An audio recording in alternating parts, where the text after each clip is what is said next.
嚟到2026年第33條呢一度咧，佢就提到有一個 sequence， 咁而呢個 sequence sum of first n terms 咧就會係等同於3嘅 n 次方減1。咁所以呢一度咧，如果我哋想要揾翻第一個 term 嘅話咧，亦即係等同於呢個 S1， 因此我哋就會得知到今次就會係3嘅1次方再減1，咁所以咧我哋就會有呢個2喺度。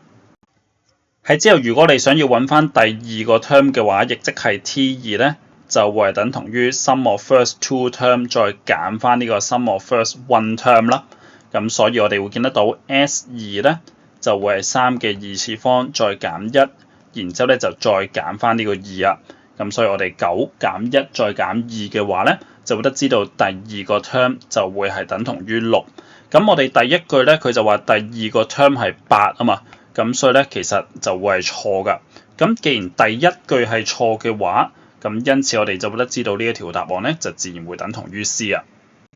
喺呢一度咧，亦都解釋翻點解第二以及第三句咧就會係正確啊。首先睇翻第二句咧，佢就話其實呢個 sequence 咧就會係一個 geometric sequence。咁我哋喺呢一度會見得到，由於我哋第一個 term 就會係2，咁第二個 term 咧就會係6啊嘛。咁如果佢一個 geometric sequence 嘅時候，我嗰個 common ratio 咁我就用 R 去代表咧，就會係等同於3。咁就同一時間我哋嘅 first term 我用 A 去代表嘅話咧，就會係等同於2。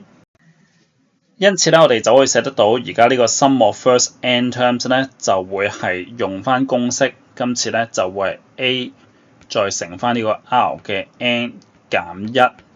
然之後咧就再除翻呢個咧就會係 R 減1啊，咁會見得到3減1就即係2，咁啱約走咗，咁所以最終 simplify 翻去咧就會等同於呢個3嘅 n 次方減1，亦即係題目所講嘅呢個 expression 啦。咁所以亦都證明得到其實呢個 sequence 咧係一個 geometric sequence 嚟㗎。咁至於第三個咧就比較明顯嘅，佢就話呢個 sequence 所有 terms 咧都會係 even numbers。咁我哋由於我哋已經知道一個 geometric sequence 啦，咁而 first term 係一個雙數嚟㗎嘛，咁所以雙數我不論乘啲乜嘢整數都好，佢都會 keep 住係雙數嚟㗎，咁所以變相所有 terms 咧都會係 even numbers，更加肯定到個答案咧就會係 C 啊。